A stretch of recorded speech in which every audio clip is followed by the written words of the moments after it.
Bismillah, velhamdülillah, vessalatu vesselamu ala Rasulillah. Batırdın atın alıstanık canına kelsen bir kişi degendey, çındap silerden yer yürektüğüngördü biz ağız gep, ulamış kılıp sıymıktan jürебиz. Men түшүнүктүү болуш үчүн болуп өткөн акыйкый bir окуяны силерге мисал катары айтайын. Балким араңарда билгендер бар, анткени баарыбыз мектепте окубадык беле. Тарыхты окудук, географияны окуганбыз. Азыр дегене мисал интернеттин күчөп турган учуру, ар кандай маалыматтарды өзүңөр ачып окуп жүрөсүңөр. Азыр кыбыр эткендин бүт бардыгын өзүнө кылып жасап койгонго мүмкүнчүлүгү бар. Дүйнөнү өзүнүн базары менен чыгарган товары менен багындырып алган Кытай бир учурда өзүнүн чоң династия болгон. Ошол Кытай улам ушул бастырып кире берген душмандардан сактануу үчүн аябай узун, анан эндүүлүгү дагы ошол учурдагы атка чегилген араба кенен батып өткүдөй, азыркы бир жеңил машина батып өтүп кеткидей бир чоң бийиктиги 2-3,5 метр бийиктиги менен Кытай чеби, Кытай дубалы деген наам менен таанымал болгон дубал курган. Ал дубал курулган учурда дубалдын ичкери жагындагы Кытай жарандарын бүт баары кол чаап, баш кийимдерин асманга ыргытып, бири-бирин колун кармап, катуу кысып, силкип, мындан кийин бизге эч кандай душман бастырып келе албайт деп куттукташкан. Бирок алардын кубанычы узакка созулган жок. Куттуктоолору таш какты. Анткени дал ошол душмандан коргонуу үчүн курулган узун, анан бийик, калың дубалды 3 жолу бузуп кирген армия болгон. 3 жолу. Тарыхта, эгер тарых бетин карасаңар, 3 жолу бузуп кирген. Биринчисинде ичкеридеги армиянын жетекчилери эмне үчүн биздин чепти, чегараны кадыресе коргоп турган армиябыз эмне үчүн ушул топудай болгон жоокерлерден жеңилип чегарадан өткөнгө кандай бир жол берип койду деп таң калышкан. Андан кийин экинчи жолу, андан кийин үчүнчү жолу бастырып кирген. Эгер билсеңер, дал ошол чепти, анча-мынча тарыхты терең билген аксакалдардан сурасаңар, Кытай ал чепти Кыргыз деген мыкты баатырлардан коргонуш үчүн курган. Азыр дүйнөгө таанымал болгон Ушу Саньда деген таэквондонун алдында турган Ушу Саньда деген кадимден мушташ бар. Аны силер билесиңер, жакшы билесиңер, мага караганда. Аны биздин бабаларыбыздын бабалар учурунда ошол Ушу Саньданы найзаны 2-3 манжанын ичине кыпчып алып, ойнотуп, аттын үстүндө ойноткон эң мыкты чебер чамандестердин ойыны болгон экен. Кийин анан Кытайлар аны уурдап, ошону өзүбүзгө сиңирейли деп, өзүнө кадимкидей спорттук бир мелдеш кылып тааныткан. Ал учурда кыргыз аттан түшпөй туруп бүт бардын жайгарган. Ошон үчүн кыргыздарда ат жалында казан асып деп айтат. Ат жалына казан асып дегени аттын үстүндө бара жатып тамагын жеп, ошонун ичинде бара жатып кийинип, чечинип, курал жабдыктарын ошол жерде кураштырып кете берген. Ошондой болгон мыкты кыргыз армиясынан коргонуш үчүн ошол дубалды курушкан. Бирок 3 жолу дубал курулгандан кийин дагы 3 жолу ошол дубалдын кээ бир жери бузулуп, кээде эч бир жери бузулбай, сырткы кол салган душман ичиндеги Кытай жарандарын таш талканын чыгарып майкандап өтүп кеткен. Таң калышкан. Биз мына чепти эмнеге курдук? Эмнеге кылымдап курган чебибиз бизди сырткы душмандан сактай албай атат? Сөз эмнеде? Же кээ бир қалыңдық Juka bolup kalganbı, je bizge sırtынан kalın bolup görüngön menen içi kөгөк bolup, жөн эле бир урса эле buzulup кетип, анан экинчи дубалды да бузуп кетип өтүп кетип баратабы деп таң калышкан. Кээ бир жери мындай бир жапыс болуп ошол жерден секирип өтүп кетип баратышабы деп да изилдешкен. Аскер башчылары ошол учурдагы император өзүнүн жардамчылары менен зерикпей ат үстүндө карета деп коет го, атка чегилген каретада кадимкидей баштан аягына чейин кыдырышкан. Бирок бир жерде дагы жапыс эмес экен, баары дың коюлган, ортосуна таштар толтурулуп, эки чекесин менен мындай барьер менен курулган да. Бирок таң калышкан, эмне үчүн ушундай болуп атат деп. Андан кийин императордун өзүнүн жеке буйругу менен тыңчыларды койгондо анан кыпмырыш анан ачыкка чыккан. Лакад иншагала ас-синийюн би-бина'i сур ва насау бина'i al-haris. Кытай аябай узун, анан калың, анан бийик чепти курганга аябай чеберчилик кылганы менен, бирок сакчыларды курууда унутта калтырган. Сакчыларды кадыресе чегарачыларды тарбиялоодо, аларды бапестеп багууда, аларды патриоттук сезимде тарбиялоодо чоркоктук кылып, чабалдык кылып койгон моюндарын алышкан. Эмнеге десе, ар бир сырттан келген душмандын бир канча жетекчиси алдын ала келип, чегара кызматкерлерине алдын ала пара берип, biz муну саатта келип, муну саатта өтүп кетебиз деп акча беришкен. Адам эң ириде кекиртегинен бузулат. Алар алдын ала жашырып койгон шатыларды, узун шатыларды чептин сыртына асып бергендиги себептүү душман жөн эле ашып өтө берген. Ошол себептен чептин эч бир жери бузулбай, ичкери кирип кеткендигинен көпчүлүгү байкабай жүрө беришкен. Мындан алына турган сабак кагылайындар. Ар бир имараттан мурда, ар бир үй, бийик имарат, мейли астына чукулсун, мейли калың болсун, мейли узун болсун, кандай имарат болбосун, кандай зым тор болбосун, адам, инсан, патриот жоокерди куруудан башталат. Бийиктиги 10 метр дубал курсаң дагы, чыныгы патриот сезимде тарбияланбаган чегарачылар болуп кала турган болсо, анда ал дубалдын эч кандай пайдасы жок. Наполеон дүйнөнү бастырып, бардык жерде туруктуу элди, тургундардын бүт баарын багындырып келип, Орта Азияга келгенде бир канча жолу анын соккон соккусунун мизи кайтарылып, армиясы көптөгөн жоготуучуларга учураган. Ошондо Наполеон сураган: биз кол салып, эчендеген армиябыздан кол жууп, кайра мизибиз кайтарылып жаткан Азиянын бийик, анан калың чептери барбы биздин ок дарылар жаралбаган?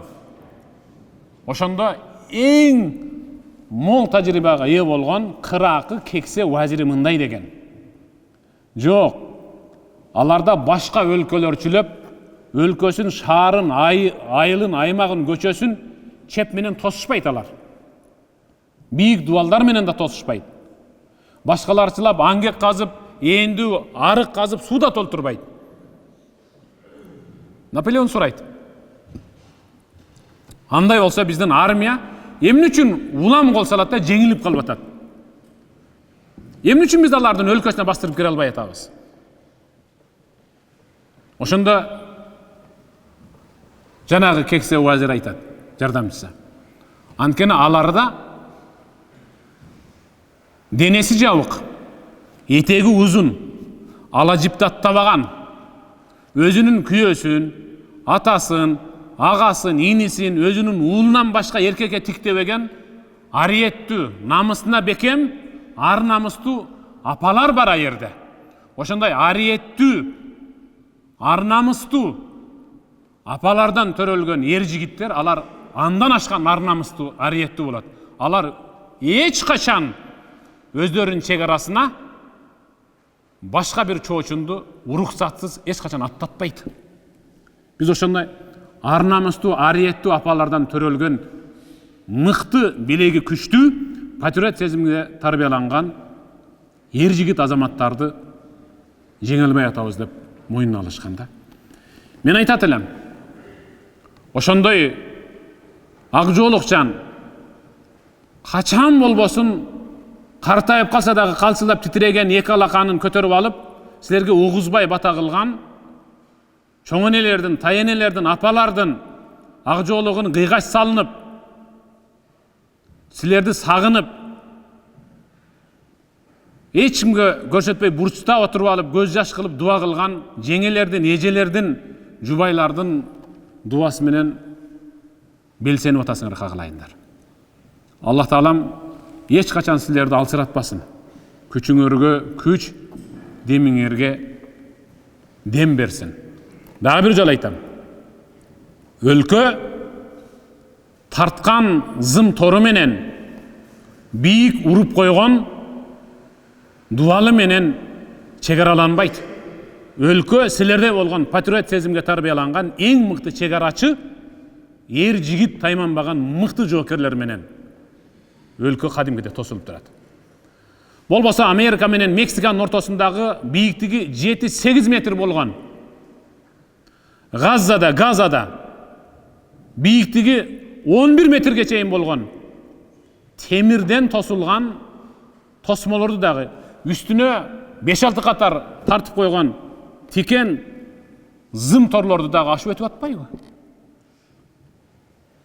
Ал темир, ал зым, ал дуал, ал таш дуал, ал роль ойнобойт.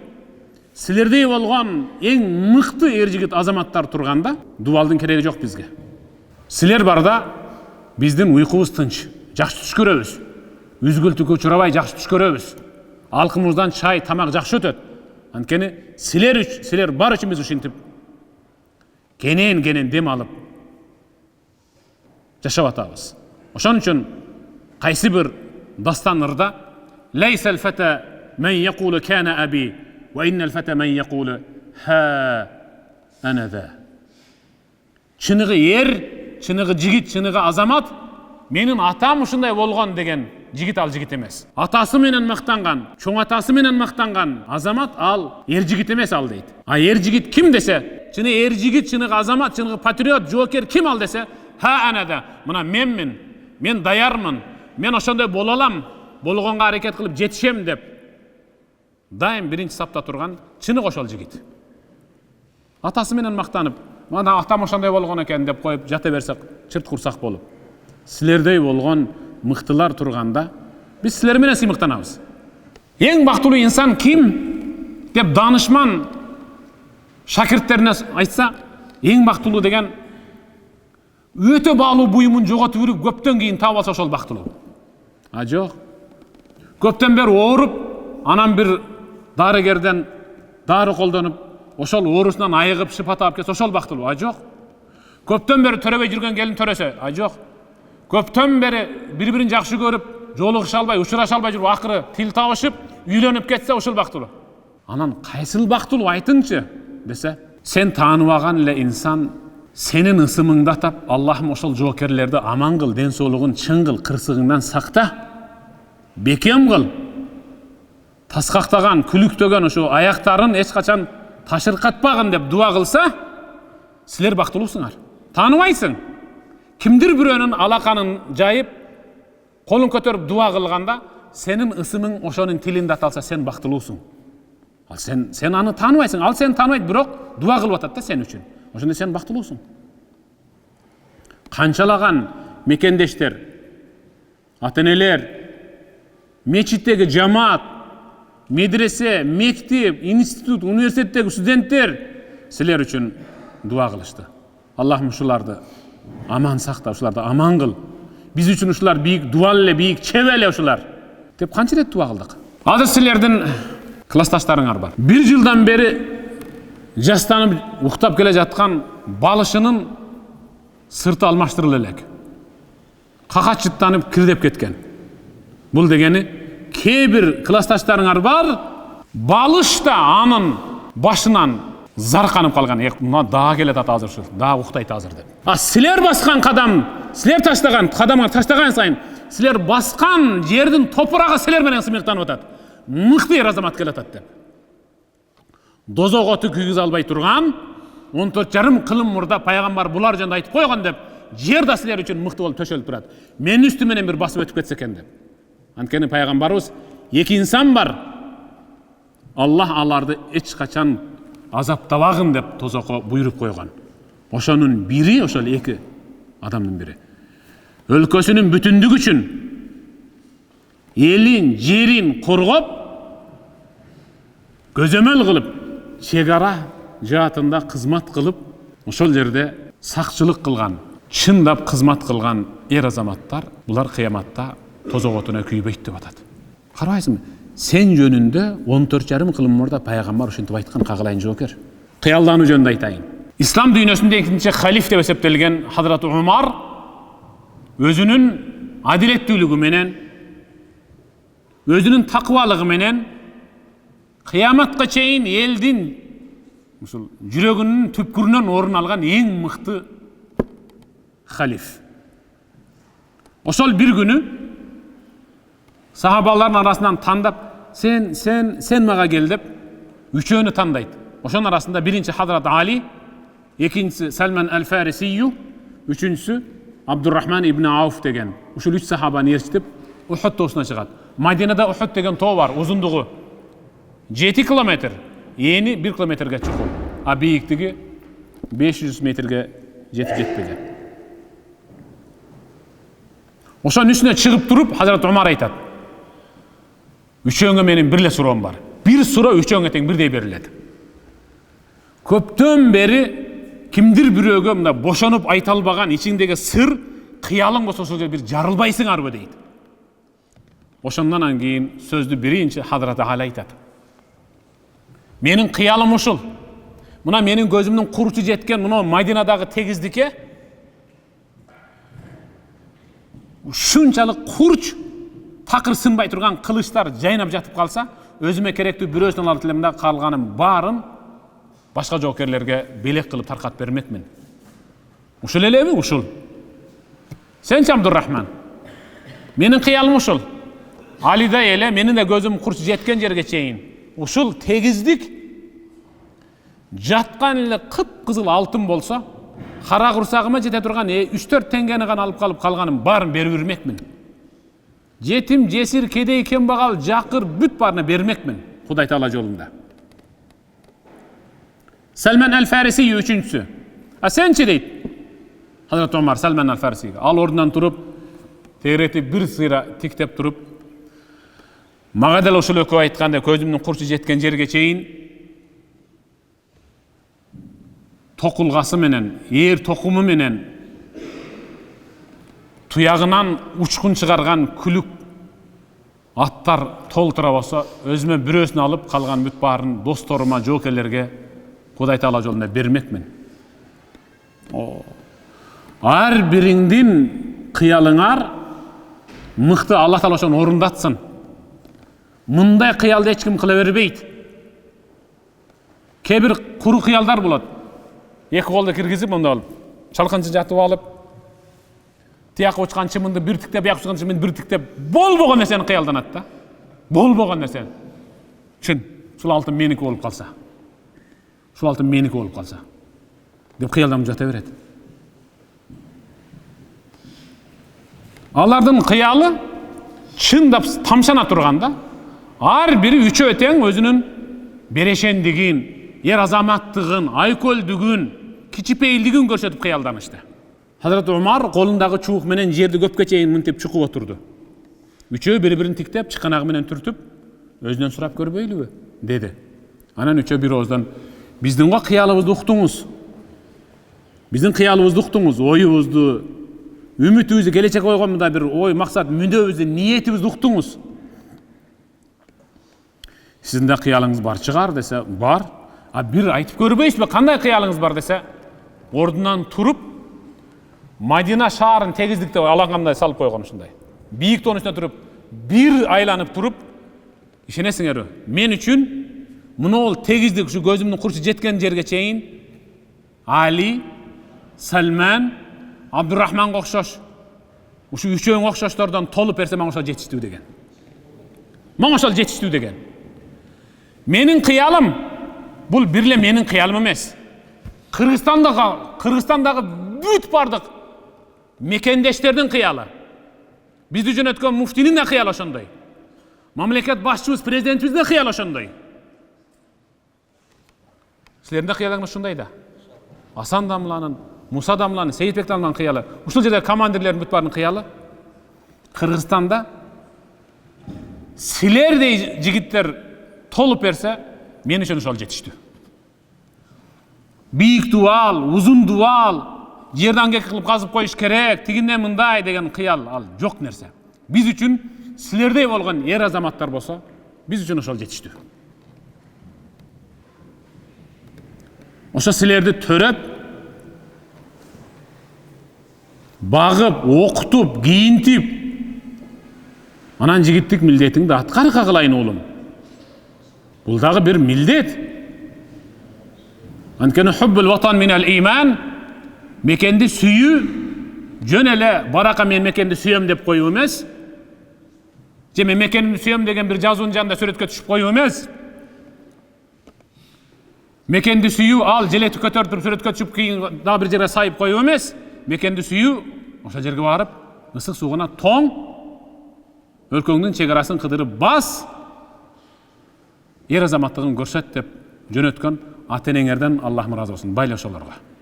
Sizler bar jerde өлkö жетекчиси dagı, mamlekettin büt bardyk jarandары dagı sıymıktanуу menen basabız inşallah. Hiç kaçan kem bolbogula. Baskan kadamыңarga, sizlerden kalgan iziңерге gül çıga turgan, sizlerden basıp ketken iziңерге kimdir biri tamşangıday olup hizmet kıla turgan bolsoňar, buyursa sizler 50 жылдан keyin, aytıp koyun, 50 жылдан keyin özüňer kılgan hizmatty tarih katarı kaysi bir mekten ugup kalasıňar. Kaysi bir mektepten ugup kalasıňar. Özüňerden kılgan hizmatiňardy, özüňerden görsetken erdigiňerdi, kaysi bir mektepten, kaysi bir mekemeden, yosa tarih kitepten sabak katar okup da kalasıňar, ugup da kalasıňar. Araňarda ança-munça jakyn jatkan bir kerebette şunday janaşa jakyn jatkan, jakyn hizmet kılgan, bir stroyda çoğu baskan ança-munça joker dostoruňar okuçu ötüp ketdi. Allah Taalam alardan jatkan jerin beýiş baý kılsın. Alarga sabır bersin. Dostuğuňarda Allah Taalam tübölüktүү kılsın. Mına şul jerdegi şul bir hizmettaş, bir prizivtar daim uşul bir bolgula, bir jengden kol, bir jakadan baş çıgarıp şu el üçün, yer üçün, өлkö üçün, jurt üçün bayağı men aytkanday atası menen sıymıktan maktangan emes. Eger oşol bola turgan bolsa oşol men bola turganmyn dep hizmet kıla turgan eň mykty rezamat bolgula, kagalayınдар. Bar bolgula, kem bolbogula. Men sözümü uzatmayın. Allah Taalam barıňardan razı olsun.